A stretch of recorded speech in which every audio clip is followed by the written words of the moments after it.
This is the 2016 Mazda CX-5. The oddest thing about this vehicle is I've had more requests to see this than me in a tankini. Go figure.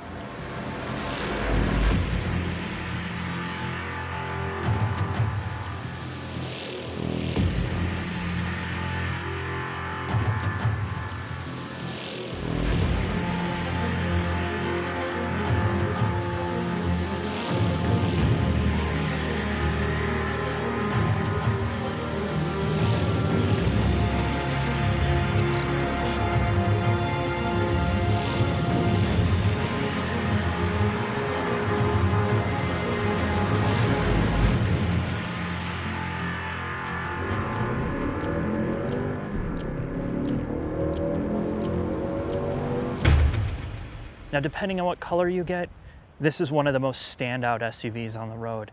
In red or some of the lighter colors, the whole design that they've carried over from the Mazda 3 to the Mazda 6, the overall body lines here work so well on this model. Now, yes, the hexagonal grille has been totally played out into the ground, but for the most part, you can tell this is a Mazda, specifically with their new LED light design on the front.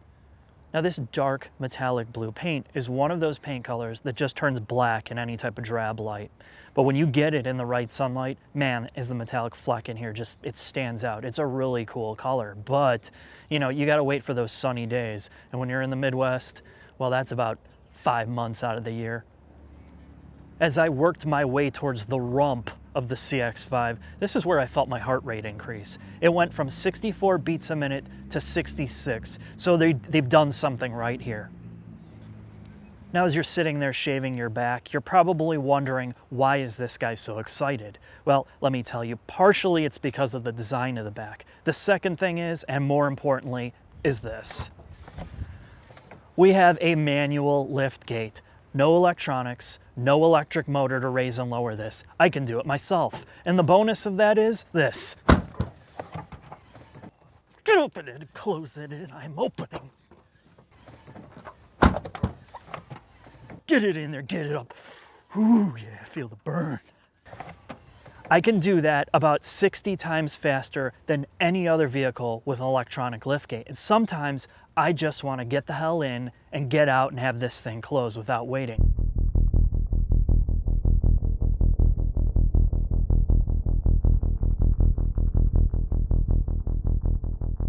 I can fit donkeys, I can fit Christmas presents for internet trolls, I can put a full pancake breakfast in here with sausage, biscuits, gravy, a berry explosion waffle, you name it, it will fit in here. And these seats fold down in 3 different ways. You can fold the left side down, you can fold the middle down, you can fold the right side down. The point is, this is a legitimate SUV, crossover, whatever you want to call it, plenty of room to do whatever the hell you need to do, and I can close this fast. End of story. I only go for fucking king crab legs.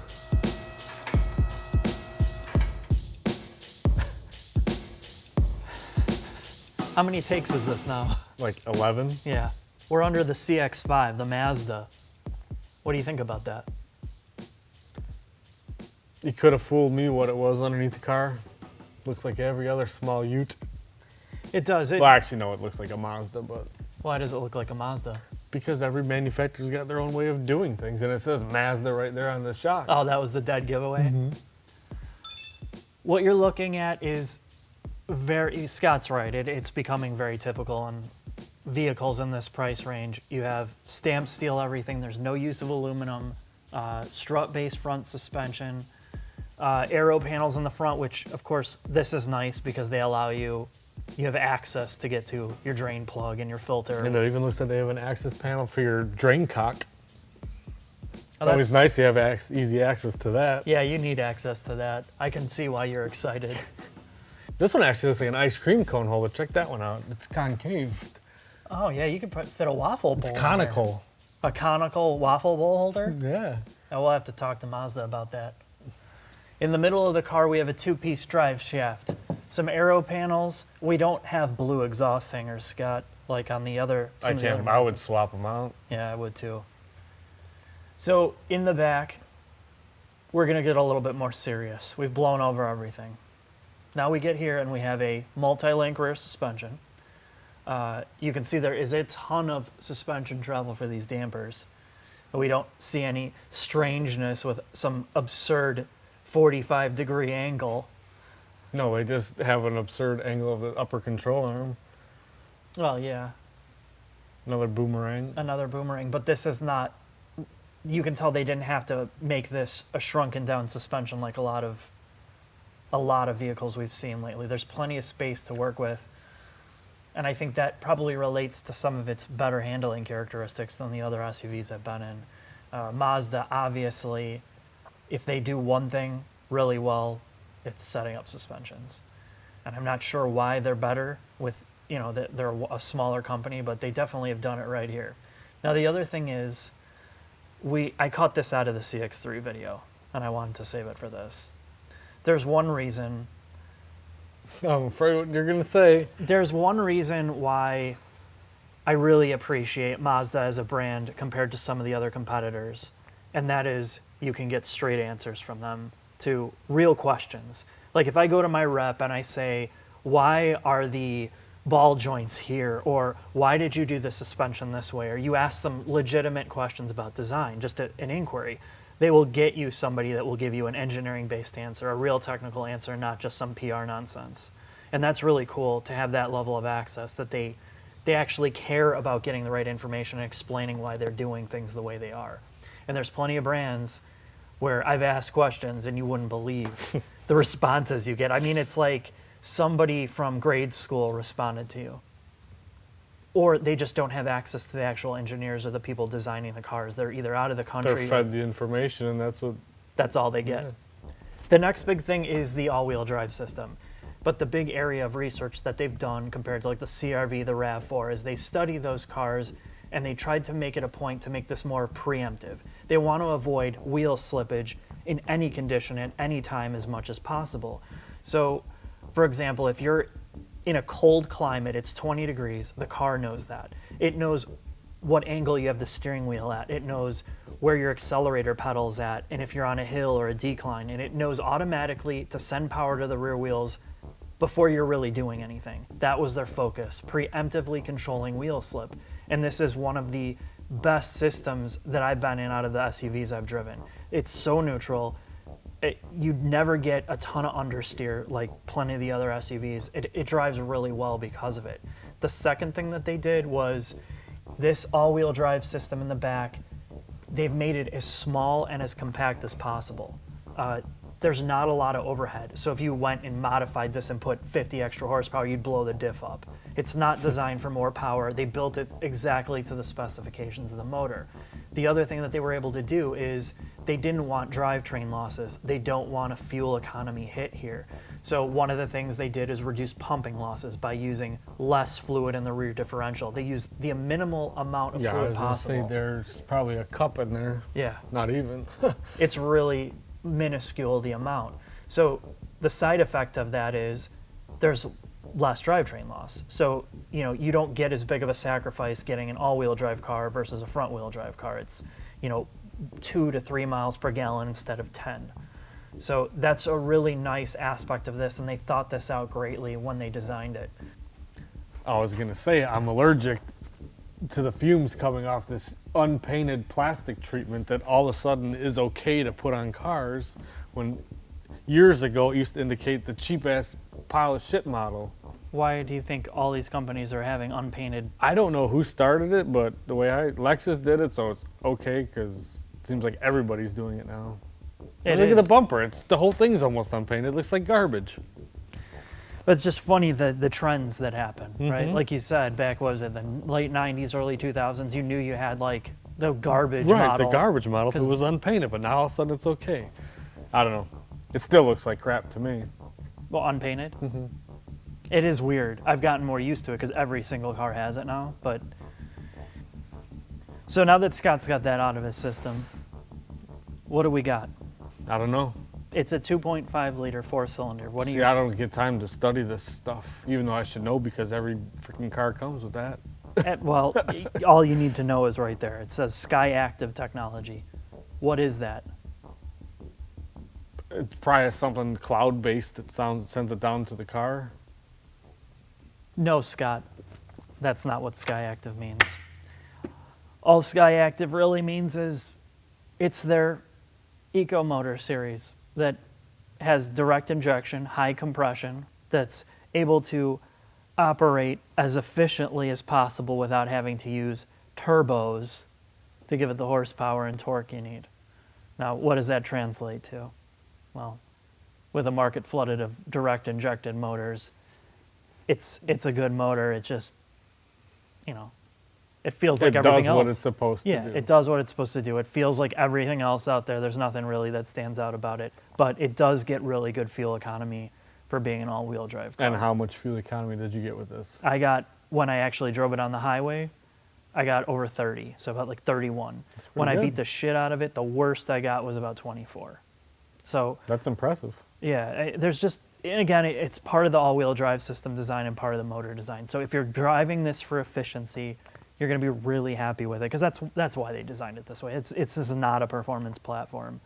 So, well, anybody who buys something of this nature and thinks it's a performance vehicle is in the wrong market. well, yeah, exactly. No, I agree with you. Not to offend any of the other small utes out there who have made sport models, but I mean, come on. Yeah, exactly.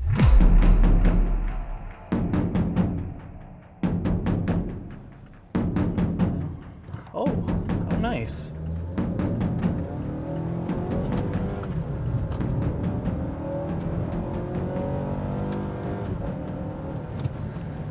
The Mazda CX-5. I've been waiting to drive this for over a year.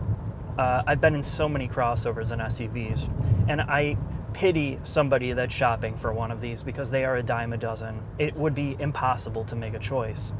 When I got into the CX-5, the first thing I noticed right off the bat was just how well this thing composes itself on the road. The way that it dampens just, bad pavement, choppy pavement, pretty much any type of pavement. It is a really smooth ride. Now, this is not the quietest SUV or compact crossover, whatever you want to call them.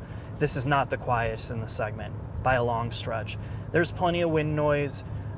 There is some road noise that transmits into the cabin, but that's part of what Mazda is doing. They want to give you a visceral driving experience.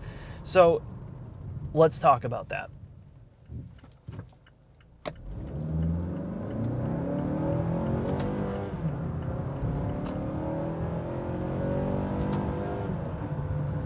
I use that word visceral a lot. Okay, what does that mean driving a car like this? Well, first and foremost is you actually hear the engine. It's not completely muted or muffled or isolated. You kind of hear what the car's doing. The second thing is the transmission. It's not completely tuned out. You can feel gear shifts. And if you're somebody who likes to drive and you've come from more of a driver's car, you're going to really love the way that this automatic transmission's programmed. And I've said this about other Mazdas. This has to be one of the best automatic transmissions you can get in a huge variety of price range. I've been into cars upwards of $70,000 and $80,000 recently. This has a better transmission. It shifts fast. It's responsive to downshifts. And when I say responsive, it rev matches downshifts. So let's take a listen. We're gonna go from fifth to fourth, third, second, upshift, downshift in a second, up, down in a second again. Now we're going to take it through this turn here, down in a second.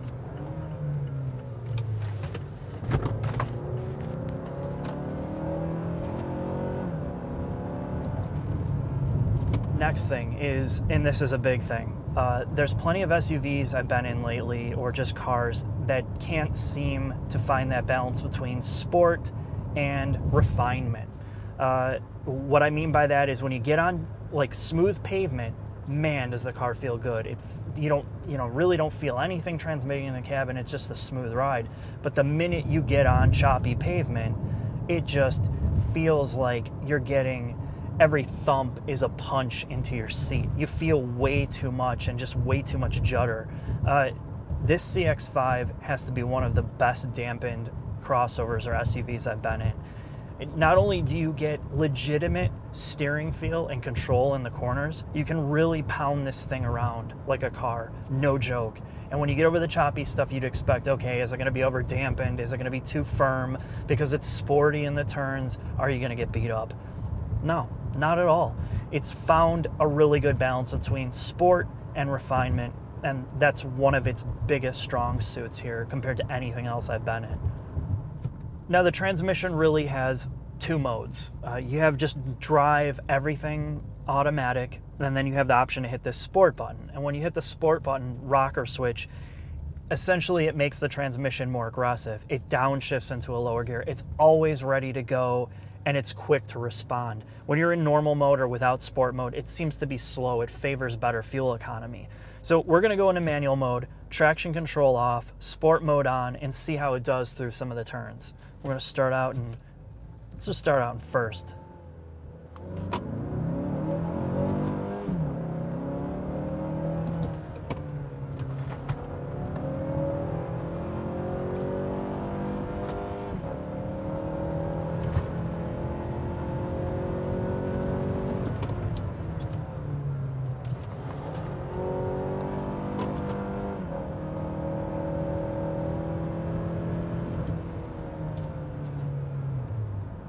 It feels like I'm driving a sporty compact car. It doesn't feel like you're driving an SUV. The tires have really good dry grip. Now, they're not, an aggressive compound, but for an all-season tire, they have really good grip for the type of car this is.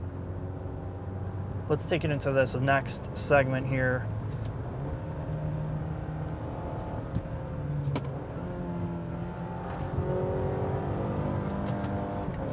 Holds revs, transmission won't auto upshift or downshift for you.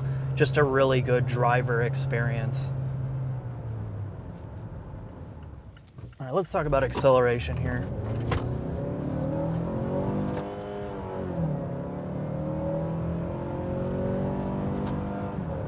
So this is the same 2.5 liter that is, it's a global motor. You see it in the Mazda 3, the Mazda 6, and in the colder weather that I've been in, it feels really peppy.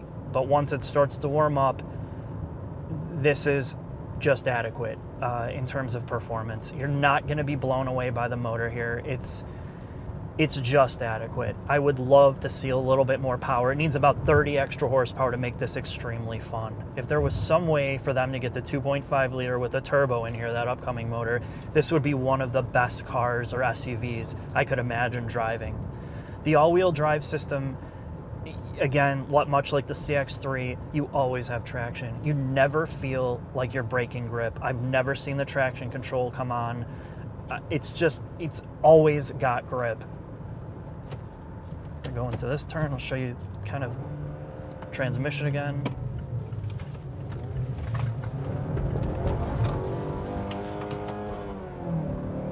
I kind of wish there's paddles when you're really driving like an animal.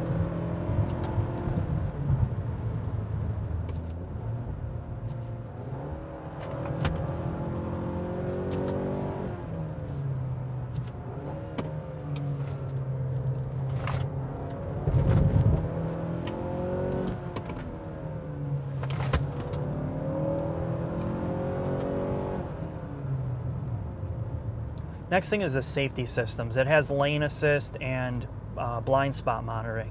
One of the weird things about this car is with the lane assist, when you cross the line, it sounds like a rumble strip in the right speaker or left speaker, depending on what line you go over. So if I go over the right side here, it makes this rumble strip Casio keyboard like bass tone to let you know, hey, you're over the line on the right side, right speaker. On the left side, it will play a tone on the left speaker. And I think that's a really neat implementation, other than just making a beeping noise, which can get annoying. But you can't really hear it, if you're talking or you have the music on. It's a little bit more difficult to hear.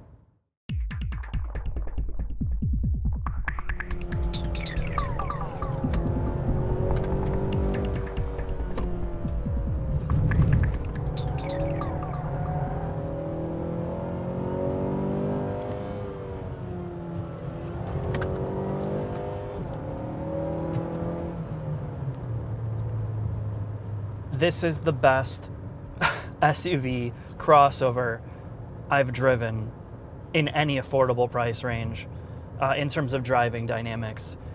No lie, it feels like a car. Well, and not only a car, but a well-tuned car.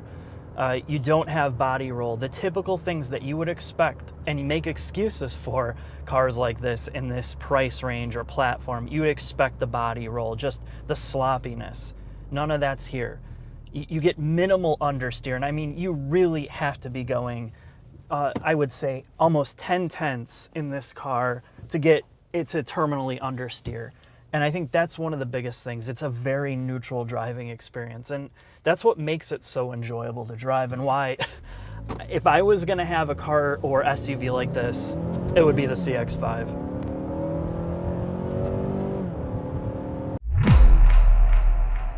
Well, there's only one way to describe this car, and that is it feels like it was designed by somebody and for somebody that enjoys driving and doesn't want a lot of complications, knickknacks, and distractions. So what does that mean? Well, let's start with the gauge cluster. Simple.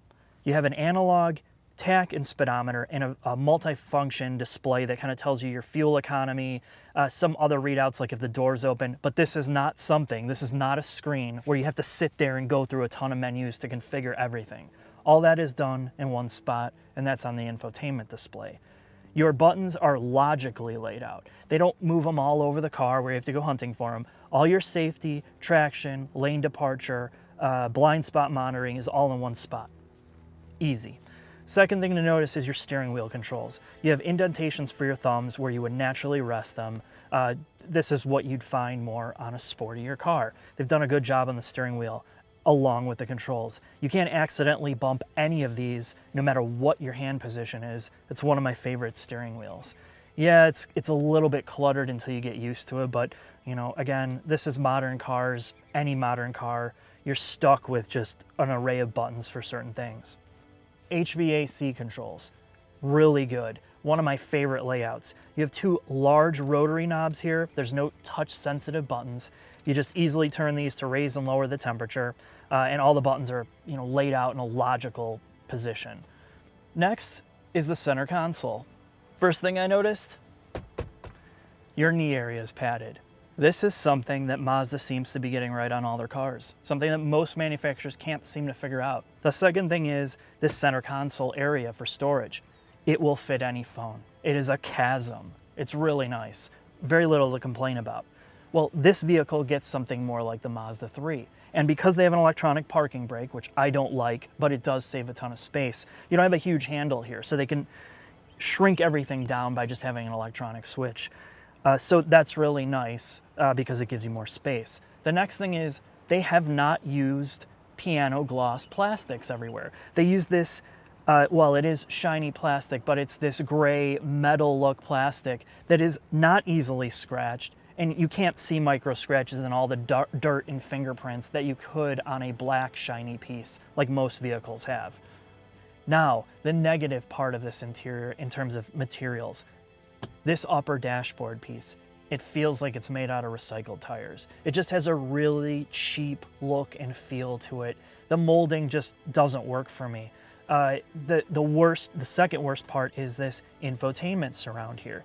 It looks like they took an actual piece of leather that had stitching in it and just put a piece of plaster over it and made a plastic mold out of it. So you have this fake stitching in here and this fake like seam that came from leather, but it's not, and it looks really cheap. Cheapens the whole thing. Definitely a big negative. So on to infotainment. This is the standardized Mazda interface that you're gonna find in all their cars now with a touchscreen. And I've said this about all the Mazda cars.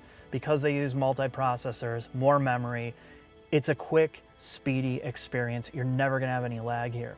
Now, some people are gonna complain about, you know, Bluetooth pairing problems and overall issues with USB, but I really have not had too many problems with overall freeze-ups, reboots, anything with the newer firmware.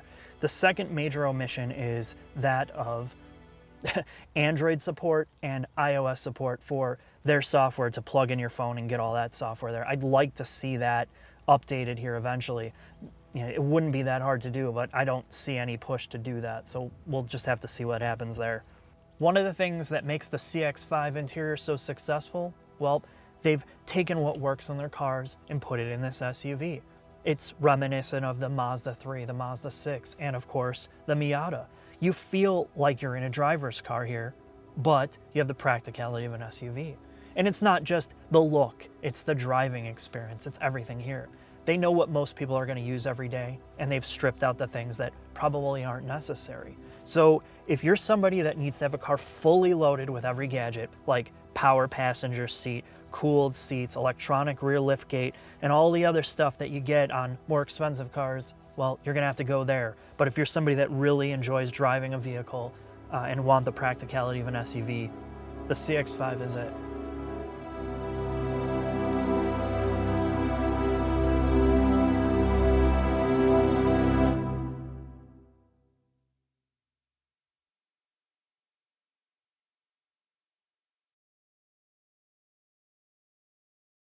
Oh yeah, and that's another point.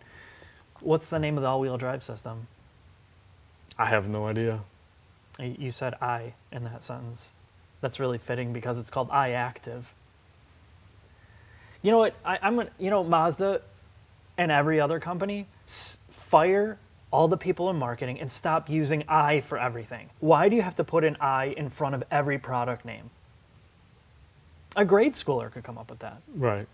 I mean, it's so played out. It's so ridiculous. Come on, there's so many creative people in this world. You can't tell me you can't come up with a more original name than I this, I that. It's stupid. But furthermore, how much can this thing tow? Under 2,000 pounds. Does this have LED license plate lights? I doubt it. You don't look at this shit? Not that. God damn It has LED headlights, high beams, and driving lights. I mean, what the do you care about? Should be caring about I care about the way the fucking thing drives. Who gives a shit the way it drives? Nobody cares. They just care how it looks. He's like, it's slow. What did he say? Slow from 0 to 30, but 30 to 60. He's like, that thing's pretty quick. Like, you're full of shit that things. There's no if, ands, or but there's anything quick about that car. Let's get this out of the way. What are we looking at? MPV. No, it's not the MPV. This is the modern MPV. This is the CX-5. SkyActiv technology. What is that? It's probably something cloud-based that sends it down to the car. Let's get this out of the way. This is a Mazda. Yeah, we got to be professional about it because it's one of your little fan club cars. So this is the end of the Mazda CX-5 video, Scott. The conclusion. Sad to see it leave. I'm sure. What's going to take its place? Probably another small ute. You're more of a Pontiac Torrent guy, aren't you? I prefer the Rendezvous. Really? Yeah. Did you ever see the rear suspension on one of those? It's all aluminum, isn't it? Yeah. Yeah. Is it got aluminum carrier too? I don't know.